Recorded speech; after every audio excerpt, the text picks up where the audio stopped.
आओ दोस्तों, आज हम सुनते हैं मज़ेदार कहानी नटराज के पैरों के नीचे दबा रहता है। जब भगवान शिव शंकर ने त्रिपुर नामक असुर का वध किया तो उसके बाद वे खुशी से झूमने लगे।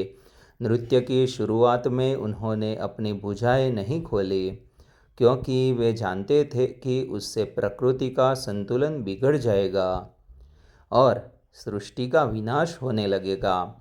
लेकिन भगवान शिव कुछ समय पश्चात नृत्य में इतने मग्न हो गए कि उन्हें किसी तरह की सुध नहीं रहती और खुलकर नृत्य करने लगते हैं, जिसके साथ साथ सृष्टि भी डगमगाने लगती है। तब उस समय संसार की रक्षा के लिए देवी पार्वती भी प्रेम और आनंद में भरकर लास्य नृत्य आरंभ करती है, जिससे सृष्टि में संतुलन होने लगता है। वह भगवान शिव भी शांत होने लगते हैं। भगवान शिव को सृष्टि के प्रथम नर्तक के रूप में भी जाना जाता है।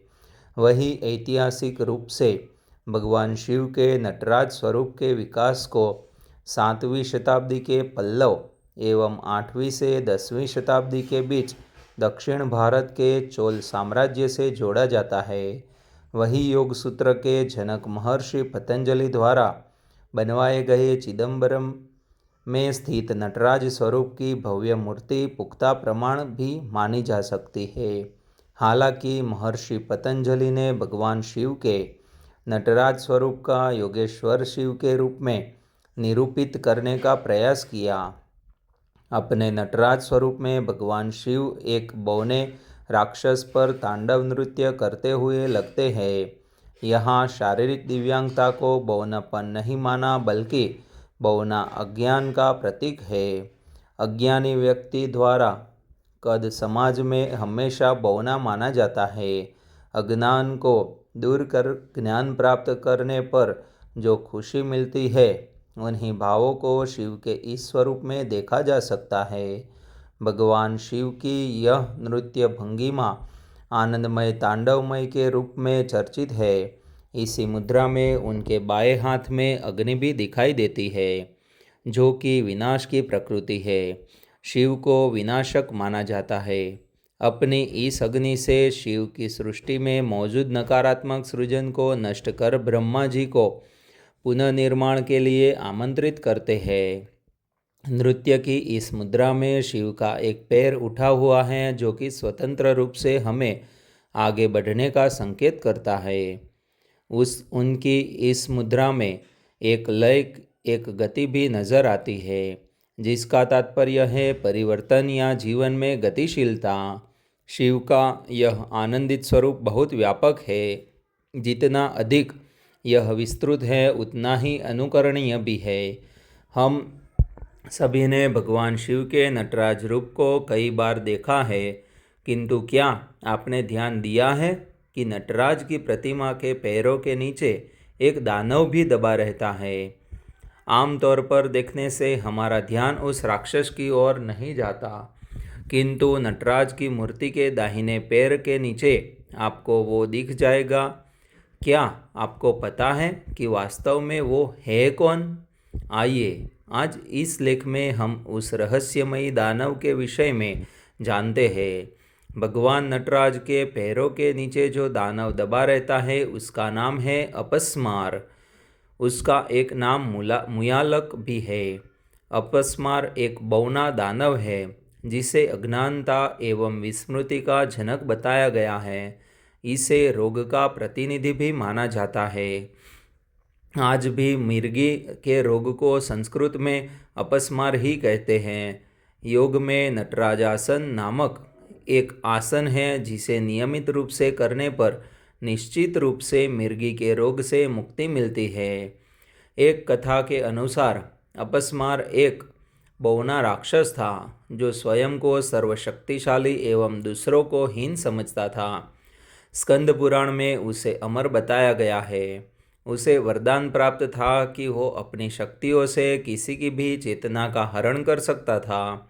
उसे लापरवाही एवं मिर्गी के रोग का प्रतिनिधि भी माना गया है। अपनी इसी शक्ति के बल पर अपस्मार सभी को दुख पहुंचता रहता था।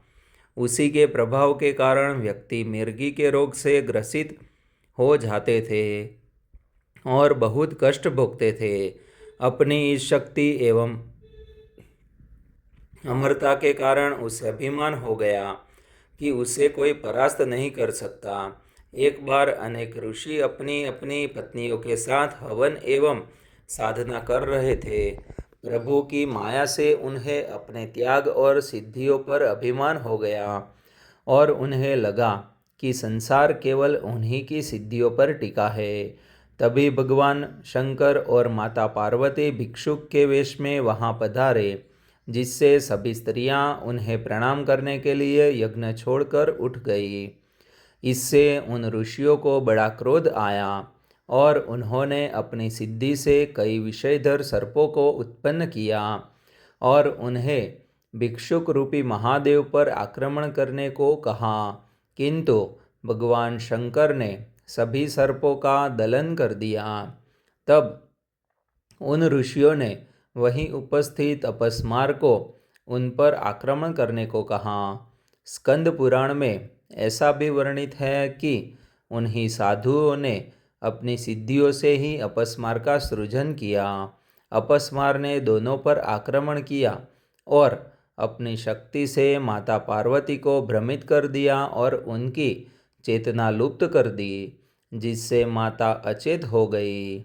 ये देखकर भगवान शंकर अत्यंत क्रोधित हुए और उन्होंने 14 बार अपने डमरू का नाद किया। उस भीषण नाद को अपस्मार सहन नहीं कर पाया और भूमि पर गिर पड़ा। तत्पश्चात उन्होंने एक अलौकिक नटराज का रूप धारण किया और अपस्मार को अपने पैरों के नीचे दबाकर नृत्य करने लगा।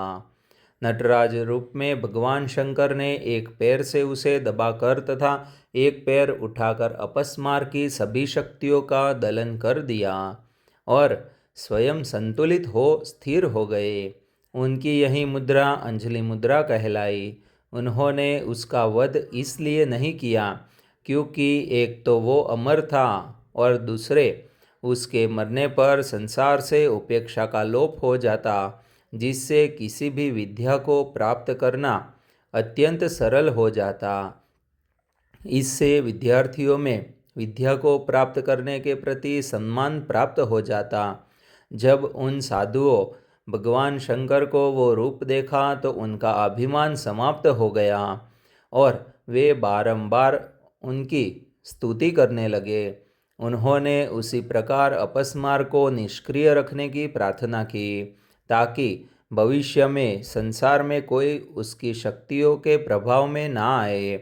नटराज रूप में महादेव ने जो 14 बार अपने डमरू का नाद किया था, उसे ही आधार मानकर महर्षि पाणिनि ने 14 सूत्रों वाले रुद्राष्टाध्यायी माहेश्वर सूत्र की रचना की।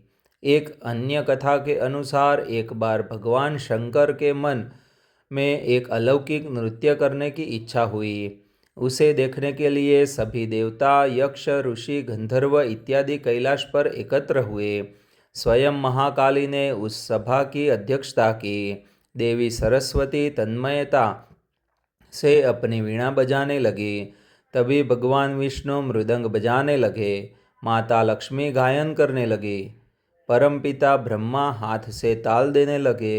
इंद्र मुरली बजाने लगे एवं अन्य सभी देवताओं ने अनेक वाद्ययंत्रों से लयबद्ध स्वर उत्पन्न किया। तब महादेव ने नटराज का रूप धरकर ऐसा अद्भुत नृत्य किया जैसा आज तक किसी ने नहीं देखा था। उस मनोहारी नृत्य को देखकर सभी अपनी सुध बुध को खो बैठे। जब नृत्य समाप्त हुआ तो सभी ने एक स्वर में महादेव को साधुवाद दिया।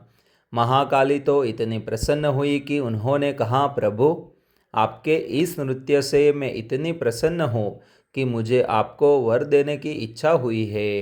अतः आप मुझसे कोई वर मांग लीजिए। तब महादेव ने कहा, देवी, जिस प्रकार आप सभी देवगण मेरे इस नृत्य से प्रसन्न हो रहे हैं, उसी प्रकार पृथ्वी के सभी प्राणी भी हो यही मेरी इच्छा है। अब मैं तांडव से विरत होकर केवल रास करना चाहता हूँ। ये सुनकर महाकाली ने सभी देवताओं को पृथ्वी पर अवतार लेने का आदेश दिया और स्वयं श्री कृष्ण का अवतार लेकर वृंदावन पधारे। भगवान शंकर ने राधा का अवतार लिया और फिर दोनों ने मिलकर देव दुर्लभ महारास किया, जिससे सभी पृथ्वीवासी धन्य हो गए। तो इस प्रकार अपस्मार को अपने पैरों के नीचे दबाए अभय मुद्रा में भगवान शंकर का नटराज स्वरूप ये शिक्षा देता है कि यदि हम चाहें तो अपने किसी भी दोष को स्वयं संतुलित कर सकते हैं। महादेव का नटराज स्वरूप पाप के दलन का प्रतीक है, किंतु उसके साथ साथ आत्मसंयम एवं इच्छा शक्ति का भी प्रतीक है। ऐसी कहानी सुनने के लिए सब्सक्राइब कर लीजिए।